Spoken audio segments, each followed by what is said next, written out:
Every club. Every day. The Global Sports Podcast Network. Hello and welcome back to the Daily Ipswich, brought to you by the Global Sports Podcast Network. It is Wednesday and we are going to react to the deadline day dealings from Monday night. And joining me, Rob Binns, to go through the two incomings that Town brought in is Richard Popple. How you doing, mate? Yeah, I'm good. I'm quite glad the transfer window's shut, to be honest. It's always a bit of a frenetic kind of time of year, isn't it, where fans are hollering for signings and all the rest of it, and it always gets a bit kind of over the top. So I'm glad it's closed. Yeah, well, so it's been a busy one, hasn't it? Maybe not as busy as we've seen in some of the windows in previous years, but so a lot of names have come in, and so we're going to focus on the deadline day today because as of yesterday's episode, obviously we focused in on a Tactics Tuesday on the Southampton game, and we decided to leave the deadline day because it was in all honesty, we didn't want to wait until the window was shut to record before that was a bit too late at night. So we got the reaction on the Wednesday episode, but the two faces came through the door: Somto Boniface and Alex Palmer. So let's start with Boniface, Richard. Again, I can't confess to know much about him myself, but he's one for the 21s, 18-year-old left-back in from Chelsea. Yeah, I mean, if you're looking for a detailed analysis, I don't think I'm your guy, to be perfectly honest. But yeah, left-back from Chelsea. I think obviously it was part of the club's plan, particularly across the summer and stuff, to improve the quality of player coming up from the younger levels. And I think that's obviously a big part of the club's plan moving forward anyway, because they're upgrading the academy and stuff once the training ground is done and putting a lot of infrastructure money into that. So I guess this is part of the process, kind of like doing what the other quote unquote bigger clubs do. And that's kind of like poaching talent and talent moving around behind the scenes around the country. So I guess, getting somebody from Chelsea is never a bad thing. But again, it's very difficult to kind of like, examine and rate players at that age because their development is completely dependent on so many different factors. But, I guess a bit of a coup that we managed to get him to come to us. Yeah, I think we spoke about, obviously, with Calvin Phillips at the start of the year, didn't we, about a statement of intent signing. It's what it sort of feels like at an academy level because, like you said, the club's been very vocal about wanting to improve facilities at the academy and sort of bring in a higher crop of players. Now we're going to sort of go for Category 1 status as well, that to pick someone up from Chelsea that if he's been allowed to go, he probably isn't high up in Chelsea's plans, admittedly, but still, I bet there'd have been a few clubs interested in his signature because he's impressed well at Chelsea from my limited knowledge I do have. I do know he won their Scholar of the Year the season before last, so when he would have been 16. And he's played in the EFL Trophy a couple of times this season, so he has had experience at a men's tournament. Obviously, even not made a senior appearance, but obviously that is playing against senior sides. So he has had a little taste of that and been capped by England at all sorts of levels as well. So pretty highly rated, and so it feels like a statement of intent that sort of backing up the points I keep saying about the academy. It seems like we've seen a bit of action now, and then as the facilities grow, hopefully we'll see. And let's say, obviously, you want to bring them through the academy yourself as well. But if you can go and poach some of these players from bigger clubs that have had the benefit of all their facilities and coaching for a number of years, I think he's been there since he was about 10. So he's had 8 years worth of coaching at a high level at Chelsea. To then pick him up and bring him in, he's a good someone who can help set a standard and help obviously the lads around him in the team. But certainly, say one for the future, that one definitely. But one for the present is the second signing. Oh, sorry, go on. Yeah, just going to say on the future thing, I think, I guess he is. He's 18 or whatever. But lots of players break through when they're 18 into the first team. So I'm not saying this season, and I think that's highly unlikely. But I would imagine this was slightly looking towards next year as well, and maybe future-proofing that kind of left-back position. I don't think Davis has necessarily covered himself in as much glory as we potentially expected him to in the Premier League, but there may be suitors should the worst happen, and we go down and stuff. Maybe not. Maybe he does stick around, but I could see Boniface potentially being promoted into the first team squad next season if we were in the Championship, because as you say, he's been capped all the way through the schoolboy levels of England and stuff, and has played for the Chelsea first team and things. So you would imagine that there's an eye to get him in there rather than just be in the reserves for a couple of years.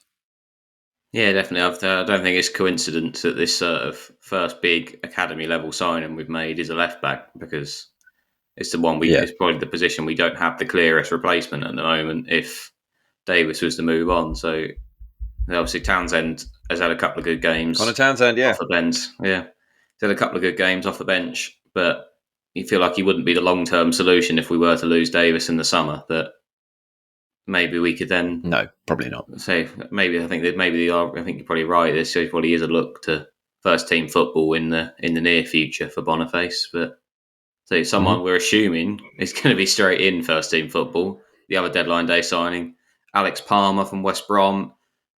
I believe the fee is £2 million, but I have also seen $4 about, but I'm pretty sure it's 2. They had it obviously all got through the door, a late one last night, and club have sort of taken last minute action really with Murich's confidence. We spoke about that in depth yesterday, that Murich is seriously lacking confidence at the moment, and it's leading to causing a disadvantage to the team. Walton, obviously, we've just been told a few weeks, not a number on those weeks, and then obviously we spoke about Slicker yesterday as well and being a bit inexperienced, so they've opted to go for a keeper, and they picked a decent one, I think, in Palmer. He's 100-odd appearances for West Brom. He's got 11 clean sheets in the Championship this season. Does that seem like a smart buy to you? I think I read something like he's got 34 clean sheets since the end of last season. So West Brom maybe it was 24. I can't remember, but it was still a fairly high amount. So yeah, that's got to be a good thing. Obviously, it's not just down to him. Obviously, West Brom are a fairly defensive side, or defensively solid side. They have been over the last couple of years. But yeah, he looks. I watched a few things on. I can't say I've ever watched him live, but I watched a few things on YouTube and saw some highlights and stuff. And he looks like a keeper with a fairly big kind of presence. I think he's about 6'3", something like that, which is a decent height for a keeper. I think you don't want anything too much smaller than that. Ideally, he's obviously not as big as Muric or Christian Walton, but I think fundamentally it's about what he's able to kind of bring us.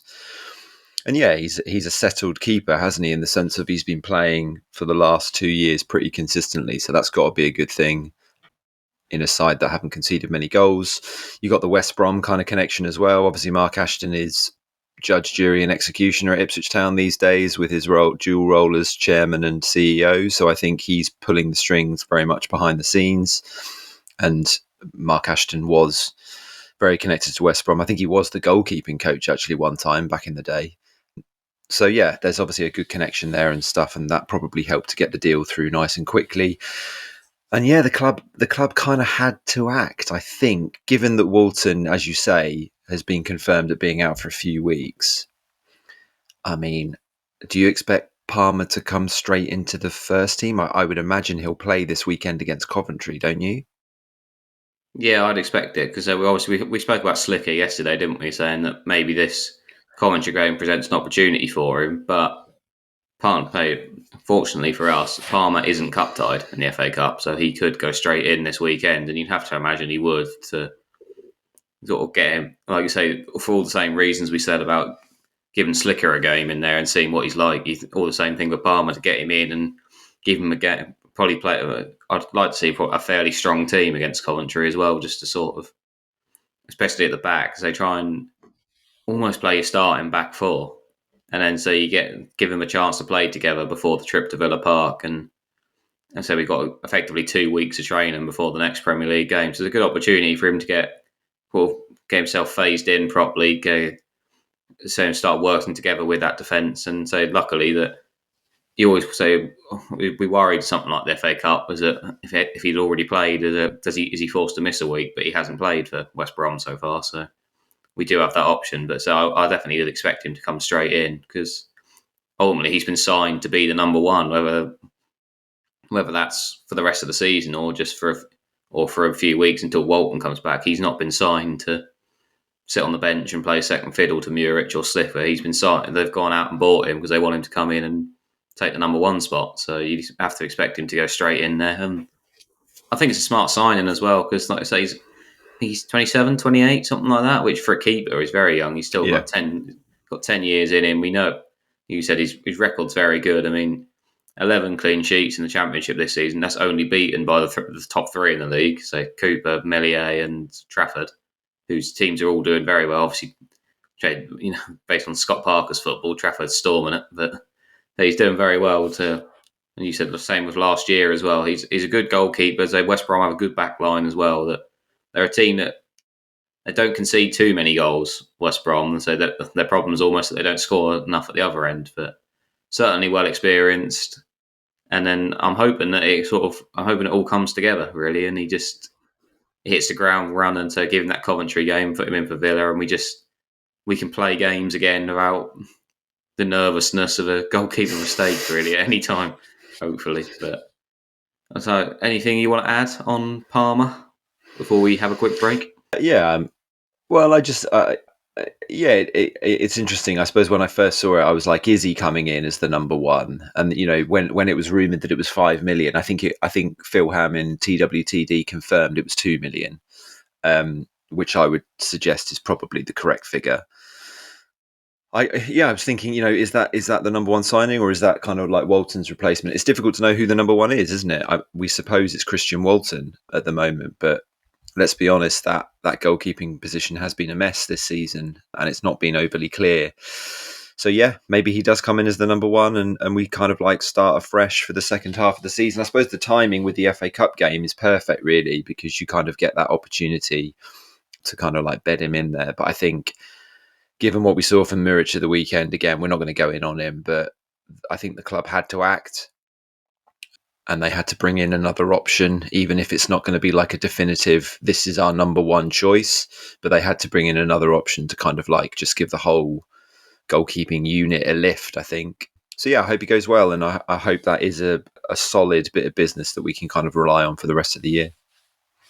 Yeah, so hopefully. So he's had a solid sort of 2.5 years as the number one at West Brom. So yeah, we'll see. He's had a good record. So I think just looking up the stats while you're talking there. So he came in sort of partway through 22-23 season, got 10 clean sheets in 23 games. He got 18 last season. He's had 11 already this year. So he could. Yeah, it's good stuff. It is good.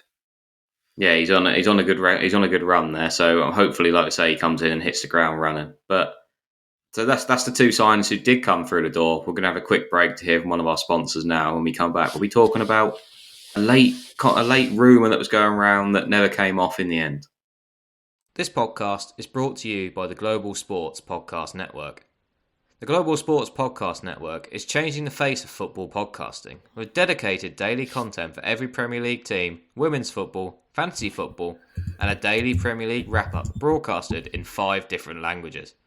It's your one-stop shop for your daily football fix, and you can find all podcasts on the GSBN network on all your usual streaming platforms. Global Sports Podcast Network. Every club, every day. We are back for the second part of your Wednesday edition of the Daily Ipswich. So we spoke about Boniface and Palmer coming in, and now another name who the story broke very late in the evening on deadline day that there was just a bit of Ipswich was said to be monitoring the situation rather than actually actively making an approach due to how late it was in the window. But it is for Flynn Downes, which obviously is interesting for a few reasons. But obviously with his links to Ipswich before obviously had a number of years, was probably our best player before he got sold to Swansea. But then it's interesting for that, also because it would be signing from a direct relegation rival in Southampton. But so the rumours are he's been out of favour since the new manager come in, and now the rumours are that is because of a falling out behind the scenes. But Southampton are basically not selling because the only people interested are teams in and around them in the table, so they don't want to sell who they know is obviously a decent player to someone directly around them. But we've spoke a lot about the need for a midfielder. What did you think about it? Would you have been excited by a Downes return, and also the fact that this broke about 10 o'clock last night when the deadline's at 11? how does that sort of, where's your head at with the midfielder being left that incredibly late in this window? Yeah, I mean, I think the fact that we haven't signed a midfielder, I'm quite surprised by and a bit disappointed by. But I have to say the Flynn Downes thing. I mean, I don't really know about him, to be honest, because he was playing for the club at a time when we were terrible. Obviously, when we, the relegation season and the first couple of years in the championship, first couple of years in League One. But he was never like a constant starter. I know he was a young player at the time, but he was never like a constant starter. He obviously got shipped out when kind of Paul Cook came in and did a bit of a demolition job on the whole squad. But there's always been a whiff with Flynn Downes that he's not the easiest to work with for some reason. There always seems to be a bit of kind of aggro with him. I think there was some aggro with him with Paul Lambert, and then there was some aggro with the Paul Cook thing, like getting rid of him. He never sticks around at a club for very long. Like, you think he was at West Ham for a year. He's at, Swansea for a year. He obviously got signed by Southampton after being on loan and stuff. So I don't know whether there's something going on with that. He just doesn't seem like this particularly settled player. And I know, he got the move to West Ham based on good performances for Swansea. But then it didn't particularly work out there. And I know, again, manager changing and all the rest of it obviously has a big impact on all that kind of stuff. But yeah, I just hope for his sake he kind of gets a club where he can be settled for a period of time. I understand why Southampton didn't want to sell him to us because we are a rival, but at the same time, we seem to have these rumours about him most windows, and to be honest, I think the club should move on to other targets. To be brutally honest about it, he is a good player, but there's something that doesn't seem quite right about the whole thing to me. Yeah, I mean, like you said, we have had the links a few times, haven't we? Because he was very good for Southampton last season, wasn't he? He's one of the key players in Russell Martin's side that won the playoffs. But we were apparently one of the clubs sniffing around in the summer, but he opted to go back to Southampton because he'd had a good time there the year before, and he had a very good relationship with Russell Martin, which was also one of the reasons, because Southampton paid 15 million quid for him in the summer.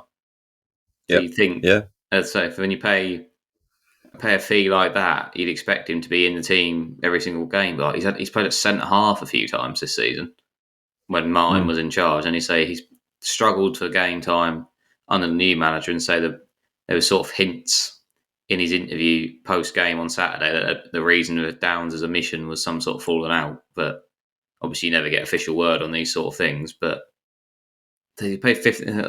Part of the reason that the move happened for him in the summer was because his relationship with Russell Martin, and obviously felt he played well in the Martin system, and obviously assume they would have worked together at Swansea as well, and the time Downes was there as well. It's probably there's something going there, and it suits him. But I don't know how similar you could say McKenna's style of play is to Martin's, if that's what Downes feels brings the best out of him as well. It seems, I don't know if that potentially would have worked out, and say, if anything, you probably talk about that 15 million Southampton paid. You'd imagine if they were going to shift him on in 6 months, they'd want something around the same price, and then I don't think I'd go and pay that.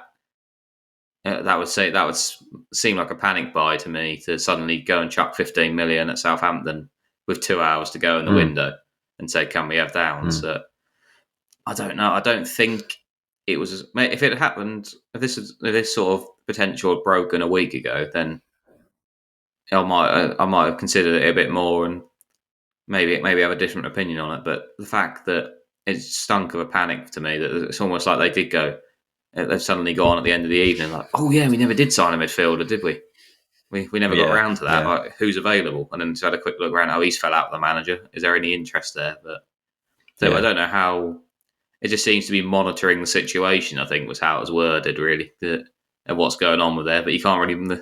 I don't know what you're trying to monitor on deadline day. You need to be acting quickly to get it done. So maybe the club had the doubts as well in that situation.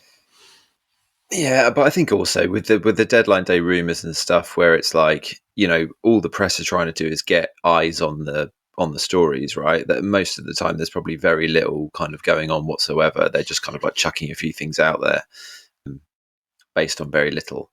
I think also the thing is with Flynn Downes is that whenever the rumours have come around about him, you've never heard kind of from his. I mean, you very rarely do, but you never get the inclination that he wants to come back to Ipswich particularly. Like, obviously, he's got, he grew up at the club, and I'm sure has a strong affinity for it. But I think there was a bit of bad blood with the way that it all kind of like the way he was sold, the way he was told he wasn't part of the plans, and all the rest of it. So whether from his point of view he's like, I don't necessarily really want to go back there, to be perfectly honest.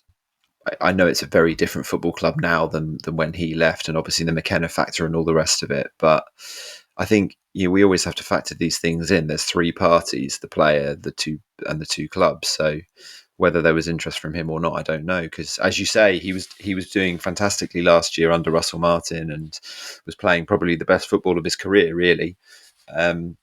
So yeah, he's a very good player, but I think that link just seems to come around in a fairly, who can we link a midfielder with Ipswich? Well, he used to play for them kind of thing. Maybe in the summer, who knows? But I think it would be nice to see the club move on from him, to be honest, kind of for all parties, really. Yeah, probably that makes sense. He's on 99 appearances for Ipswich, though, so maybe he want to come back and hit the century. Maybe that will annoy him that he was always one away. But I don't know. But I'm more. I think for me, I always take Downes out of it when I think about it, really, and just the fact that the first, however true it is about interest being concrete or whatever, that it took till the dying hours of deadline day for a midfielder chat, apart from Matic, which we all knew was never going to happen when that broke. We've had one sort of story that broke and we could have a good laugh at and go, imagine if that happened, and no, and it won't. And then the next things happened at like 9-10 o'clock on deadline day that, for me, it seemed like arguably top priority, probably more likely second behind a striker going into the window. And there's just been no serious interest stories come out over the whole window is quite concerning to me, but we'll go more in depth into that on our January transfer window review episode tomorrow. But when we come back after another short break, we're going to run through the window roughly, just a reminder of who's come in, who's gone out, and see how we sum the window up. Here at the Global Sports Podcast Network, we spent a lot of time selecting our delivery platform, and Zencastr came out the clear winner. With 4K video recording from your phone and AI editing that automatically removes all those ums and ahs, it's super easy to start a podcast that sounds great and is delivered efficiently. If you're ready to tell your story, check out the link in the show description to learn more about Zencastr. We are back for the final part of today's show. So, Rich, we've had 2 more signings through the door. Nobody else left on deadline day, so a fairly high turnover, even though in between ins and outs. A couple loans in there, obviously, down to the players dropping down to the Championship. But I'm going to go through this a lot more in depth tomorrow and give the window a grade. So look forward to that one. But how are your initial thoughts on the January window? Is it as successful? Well, will it turn out as successful as other years, do you think, or have things been missed? Time will tell. I mean, yeah, as you say, we'll do a proper kind of like review of it tomorrow. I think there are certain areas of the squad that we are surprised there hasn't been changes in. I don't think you can really review it until you get to the end of the season, though. We're still kind of looking at the summer window, and you're thinking how many of those players have been a plus point. And the thing is with Ipswich, it's most of the team, isn't it? Because we've had so much change. So it's going to be interesting to kind of like review it, but I think we have to kind of like give the club, time and the team time to kind of like bed in now and see if McKenna can find that first 11 that he's more comfortable with. Maybe the keeper comes in and kind of solidifies us at the back a little bit. But yeah, it will be interesting to review the whole thing, as the weeks go on and certainly when we get to the end of the season. But I think also just looking around the league, it was fairly quiet. I know some of the bigger teams made the usual kind of last minute things, but Wolves brought in a couple of players. If we think about the teams at the bottom, Wolves brought in a couple of players, a couple of internationals like defender and a midfielder to obviously strengthen them. Leicester, I don't think did on deadline day, and Southampton didn't either. So I think you can look at that 2 ways. There could be PSR things going on. There could be like, well, we're in the position we're in, so we're not going to take a swing at it. Yeah, it's fairly interesting. I think again the window is whipped up by the fans far more than the clubs, and so I think unless you have a real we have to do this thing, sometimes clubs just look at it like, well, it's just not the right option. We're not going to pay 5, 6, 7, 8 million pounds over the asking price for a player out of panic or sort of desperation or whatever. And I think that's probably what the club have done here, and that's why we haven't maybe got the striker in that we expected and a midfielder. Yeah, well, January's always tough, isn't it? People are far less willing to sell halfway through a season than they are at the end of it. And obviously that intensifies the later in the window you get, as it does in the summer as well, because the later you leave it, then obviously most people don't want to sell unless they get a replacement in first. And add that, say, the January fact of people not wanting to sell midway through a season, that this last week or so make it really hard to get any significant deals over the line. So we've done with obviously the move for Palmer was obviously quite a last minute thing. I'm not sure. As they had Walton not got injured, I don't think we'd been moving for a goalkeeper at all. So that's obviously been turned around on a week's notice that we're probably thinking about it. And then Murit's dropped another shaky performance and they went, right, we've got to move on it. But I think overall the window is the good quality of players been brought in. I think let's say a lot of Palmer aside, there's Premier League experience been brought in. I mean, I know Philigine's only had a couple of games, but we thought we brought in. Obviously, Enciso's played a lot of had 50 plus Premier League games already. Godfrey, obviously, with Norwich and Everton, has played a lot of Premier League football. And then, Palmer and Philogene, both strong performers in the Championship. Philogene's had half a season in the Premier League with Villa, training, in not too many minutes on the pitch, but obviously still trained with a Champions League squad for 6 months. Got a few appearances, played 90 minutes against Bayern Munich in the Champions League. That a lot of experience has come through the door, which I think is the key thing. And almost some of the inexperience going out the other way. The likes of Clark going on loan to free up the space in the squad. Hamady as well. That sort of we feel like got a lot of stuff. We have a lot more experienced squad than we had going into January, which I think should, on paper, be a big benefit. But I think we could sort of try and compare it to the other teams around us, really, because the big one was really, I thought it was nailed on that Cunha was going to leave Wolves to help us out. But I suppose that's all the factors I just said about January being difficult, is that teams going in for him probably know they have to play twice as much as they would in the summer, because Wolves won't let him go in January. But would you say the window's a success in your eyes? I think it's interesting what you say about the Palmer thing being like a fairly reactionary signing by the looks of things, based on what's happened over the past few days. And actually, to be honest, that's the good thing about January, isn't it? It's happened at a time where the club have been able to react to it. Because if this had happened in 2 weeks' time, Walton gets injured, Muric comes back in and performs the way he did, and the noise around him is what it is, and the confidence levels and stuff. The club are stuck. The club are stuck with either pursuing with him or sticking somebody even less experienced in Kieran Slicker into the team. So at least they've had the opportunity to respond, and that is the good thing about January. And I kind of think that's the way to use January, almost, is to be like, okay, well, where are the gaping kind of problems that we've got? And it's not necessarily the ideal solution, because I think you're right, clubs hardball people, and prices are inflated and all the rest of it. And normally the summer is where you can actually kind of plan out more, but you can respond to what's in front of you a little bit. And I think the club have done that well here. So it remains to be seen whether you can grade it really well, but I'm pleased that they responded in the way they did on the last day, because I think they had to. So hopefully that does give us the foundation. What Ipswich need is a foundation of a team that you can put out there and then use that as a way to kind of move forward from. And unfortunately, we've just not really had that, particularly over the last few games, where it's just felt very bitty, and the side has been changing a lot. If you're swapping your goalkeeper in and out, even if it's injury or not, or form and defenders and all the rest of it, we've talked about this. That's no way to have any kind of foundation to build from. So fingers crossed Palmer comes in and solidifies us a little bit. Yeah, as I say, that's what you'd like to see. I mean, I assume the signings will sort of phase themselves in because, like I said, the 4 first team signings all seem like they are certainly good enough to be starters.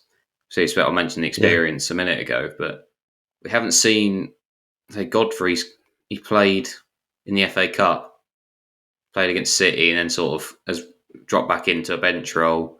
Philogene hasn't started yet, and Cisso's got himself on the start. So at the moment, they seem to still be sort of setting themselves out.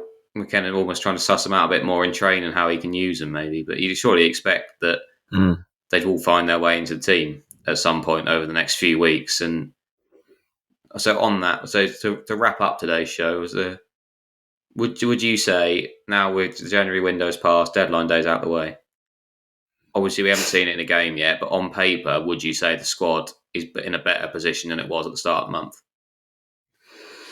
Yeah, I think so, because I think Enciso's a really strong addition.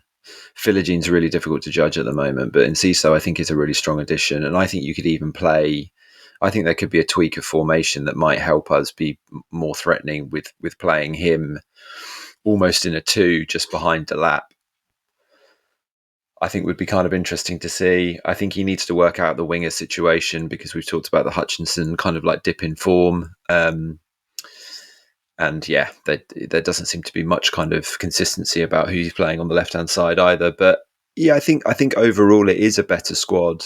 It's now just a case of like helping the players try and find some confidence, because I think those 2 batterings may have taken a little bit out of them.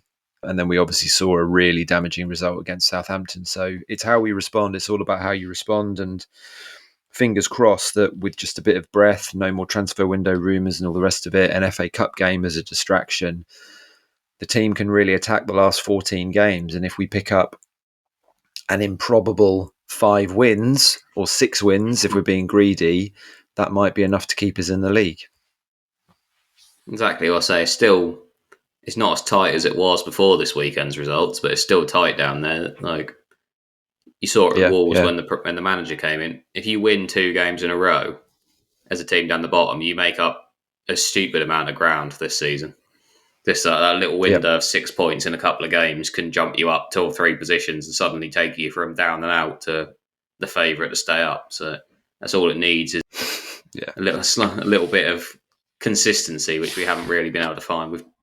We've never backed up good results this season, but say if next time we get a good result, we can follow it up with one the next game, then we'll suddenly the table will start to look a bit different again. As I say, it's all week by week this year, but ultimately, like I said there, I agree with you about the squad, and that's all you can ask for really at the end of a transfer window, and we'll go more in depth about why it could be a success or a failure tomorrow. But if you leave a transfer window feeling you've got a stronger squad than when you started it, then ultimately you've done something right on that part. So fingers crossed all the signings can click into gear and help us kick on into a strong second half of the season. But we will go more in depth onto the January window on tomorrow's episode. We'll go through who's come in, who's come out.